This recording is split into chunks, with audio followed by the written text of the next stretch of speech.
একটা নেশা সমাজকে কিভাবে অবক্ষয়ের পথে নিয়ে যায় দেখুন। মমতা চোখ ছিল ভালোই ছিল, মমতা টাকা দিছে সবাইকে, আর এই শালা কি করতেছে? এই শালাকে খেলাও, এই শালা টাকা দিচ্ছে। দিদি যতই বেঈমানি করুক, যতই মানুষের দুর্নীতি করুক, যতই টাকা মারা খাক, কিন্তু দিদি আমাদের 15,000 টাকা করে দিছে, কিন্তু শুভেন্দু অধিকারী 3,000 টাকা দেয় না। কিন্তু আমরা শুভেন্দু অধিকারীকে চাই না, আমরা দিদিকে চাই, আমরা দিদিকে চাই। এই নেশা হলো বিনা পরিশ্রমে পাওয়া অর্থের নেশা। খেয়াল করেছেন এনাদের কথাগুলো? এনারা নিজেরাই বলছেন যে আগের যে সরকার ছিল সে চোর ছিল, সে বাটপার ছিল, সে দুর্নীতিবাজ ছিল। যা কিছুই করুক তাও এনাদের কাছে ভালো, কারণ কি এনাদেরকে সেই সরকার মাসে 1500 করে টাকা দিত। মাসে 1500 করে টাকা। সমাজের আজ কতটা অবক্ষয় ঘটলে তাহলে মানুষ এমন কথা বলতে পারে? মানে আপনি কল্পনা করুন, আপনার বাড়িতে চুরি হয়েছে, চোর আপনাদের বাড়ি থেকে সোনা গয়না কয়েক লাখ টাকা চুরি করে নিয়ে চলে গিয়েছে। এখন সেই চোরকে পুলিশ ধরে ফেলেছে।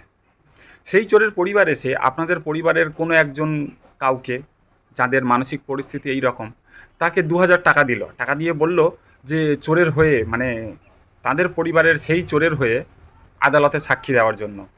এখন বলুন তো, আপনার সংসারের কথা সে ভাববে, নাকি সেই 2000 টাকার জন্য সেই চোরের হয়ে সাক্ষী দিতে চলে যাবে? কি মনে হয় আপনার? মানে তারা জানেন তাদের ছেলে মেয়েদের ভবিষ্যৎ অন্ধকার হোক, রাস্তাঘাট কোনো প্রকার ডেভেলপমেন্ট না হোক, তাদের ছেলে মেয়েদের মধ্যে কোনো রকম স্কিল ডেভেলপমেন্ট হবে না, তারা শিক্ষা পাবে না, কিন্তু তাও ভালো। কারণ কি, তারা নিজেরা, তাদের নিজেদের পকেটে পার্সোনালি 1,500 করে টাকা আসবে মাসে। সেই জন্যই সেই সরকার ভালো। মানে কল্পনা করুন, মানুষ মানসিকভাবে কতটা পঙ্গু হলে তাহলে এমন চিন্তাভাবনা আসতে পারে তার মধ্যে। আর এটাই আজকে আমাদেরকে দেখতে হচ্ছে। এখন বুঝতে পারছেন ইংরেজরা কিভাবে, মানে 5 লাখের একটা জনবসতিপূর্ণ দেশের মানুষরা কিভাবে প্রায় 50 কোটি মানুষের একটা জনবসতিপূর্ণ দেশকে 20 বছর ধরে শাসন করিয়েছিল।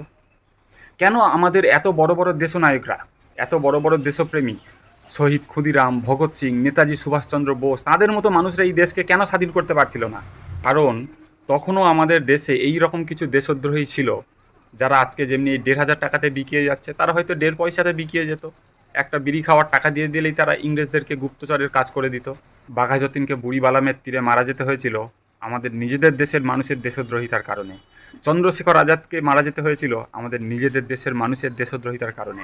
ভগৎ সিংকে ফাঁসিতে চড়তে হয়েছিল আমাদের দেশের মানুষেরই দেশদ্রোহিতার কারণে। আর সেই সব দেশদ্রোহী মানুষদের রক্ত আজও আমাদের সমাজে কিছু মানুষ বহন করে চলেছে। তারা জানে সমাজের জন্য কোনটা ভালো কোনটা খারাপ, তারা সব কিছু জানে, এবং তারা সব কিছু জেনেও সেই খারাপটাকে চুজ করবে। কারণ কি, তাতে তাদের নিজেদের স্বার্থ রয়েছে, তাতে তাদের নিজেদের ছেলে মেয়েদের ভবিষ্যৎ উচ্ছন্নে যাক, তাদের কোনো যায় আসে না। তারা তো 1,500 টাকা পাবে না। এখন অনেকেই বলবেন যে একজন গরিব মানুষের কাছে 1,500 টাকার মূল্য তুই কি বুঝবি? আমি আজও বলছি, আমি গরিব থাকলেও যদি কেউ 1,500 টাকার পরিবর্তে আমার নিজের সন্তানের ভবিষ্যৎ, আমার ছেলেমেয়ের ভবিষ্যৎ আমার থেকে ছিনিয়ে নিতে চাই, আমি সেই 1,500 টাকা কখনো গ্রহণ করব না। তার চেয়ে আগে আমি আমার ছেলেমেয়ের ভবিষ্যৎকে প্রেফার করব। এবং আমার নিজের বাবা মাও সেটাই প্রেফার করেছিল। আমি কি বলবো, আমি আমার দাদা ভাগ্যবান যে আমরা এমন বাবা মা পেয়েছিলাম। সেই জন্য আজকে আমরা এই জায়গাতে আসতে পেরেছি। আর গরিবের কথা বলছেন আমরাও কোনো অংশে কম গরিব ছিলাম না। গরুর দুধ বিক্রি করা হোক, ছাগল বিক্রি করা হোক, মুরগির ডিম বিক্রি করা হোক, এভাবেও আমাদের সংসার চলেছে। সংসারের একমাত্র উপার্জনক্ষম মানুষ ছিলেন আমার বাবা। রাজমিস্ত্রি কাজ করতেন। আজকে আমার বয়স 33 বছর, আমি চাকরি করছি। আপনি একটু হিসাব করে দেখে নিন যে সেই সময়, মানে আমার পড়াশোনার সময়, সেই সময় বা আমার দাদার পড়াশোনার সময় একজন রাজমিস্ত্রির মাইনে কত ছিল। সেই টাকা দিয়ে একজন 4 জনের পরিবার কত সুন্দরভাবে চালানো যেত, আপনি নিজেই একবার হিসাব করে নিন। আর মাইনের কথা যদিও বাদ দিই, এখন তো তাও রাস্তাঘাট, বড় বড় বিল্ডিং তৈরি হচ্ছে, বড় বড় ফ্ল্যাট টাওয়ার, অন্যান্য ডেভেলপমেন্টের কাজ চলছে। রাজমিস্ত্রিরা অনেক সহজে কাজ পেয়ে যায়। তখন একদিন কাজ হলে 3 দিন বসে থাকতে হতো, 2 দিন কাজ হলে আরও 2 দিন বসে থাকতে হতো। তখন কাজের কোনো ঠিক ছিল না। আপনি কাজ করতে চাইলেও কাজ পেতেন না, কারণ তখন সেই ডেভেলপমেন্ট আসেনি আমাদের দেশে। কিছু করার ছিল না, এইভাবেই চালাতে হতো।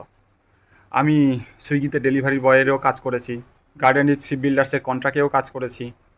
তারপরে আজকে আমার দাদা সরকারি কর্মচারী, আমি একটা ভালো জায়গাতে আছি, ইত্যাদি ইত্যাদি, এগুলো পরের ব্যাপার। কিন্তু আমার বাবা মা যে জিনিসটা কম্প্রোমাইজ কখনো করেনি, যতই গরিবই থাকুক, যতই টাকা পয়সার অভাব থাকুক, নিজের ছেলেমেয়ের ভবিষ্যৎকে কখনো কম্প্রোমাইজ করেনি। তারা তাদের ছেলেমেয়েদেরকে পড়াশোনা শিখিয়েছে। কি পড়ছি কি না পড়ছি তারা সেটা বুঝতেন না, কারণ তারা নিজেদের নাম সইও করতে পারতো না। কিন্তু আমরা পড়াশোনা করছি কি না সেইটুকু খেয়াল তারা রাখতেন। তারা মাস্টারের থেকে, শিক্ষকের থেকে খবর নিতেন যে তার ছেলেমেয়েরা পড়া করে আসছে কি না, যে কাজ দিচ্ছে সেই কাজগুলো ঠিকঠাক করে আনছে কি না, তারা সেই খবরগুলো নিতেন।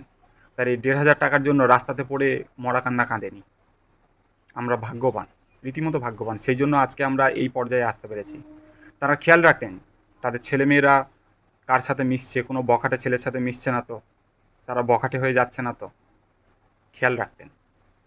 সেই জন্যই তারা তাদের জেনারেশনকে পরিবর্তন করতে পেরেছে। আজকে আমরা সেই জন্যই এই পর্যায়ে আছি এবং আমার বাবা মা আমাদেরকে নিয়ে গর্বিত।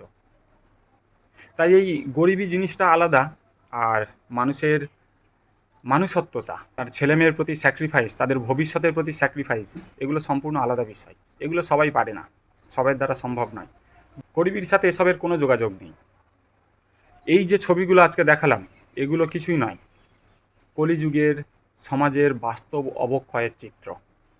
তাদের কাছে নিজেদের ছেলেমেয়ের ভবিষ্যতের চেয়ে তাদের ন্যূনতম স্বার্থ আগে চলে আসে। এটা হচ্ছে একটা অবক্ষয়রত সমাজের চিহ্ন। দেখা যাক ভবিষ্যৎ আমাদের জন্য কী অপেক্ষা করে রেখেছে।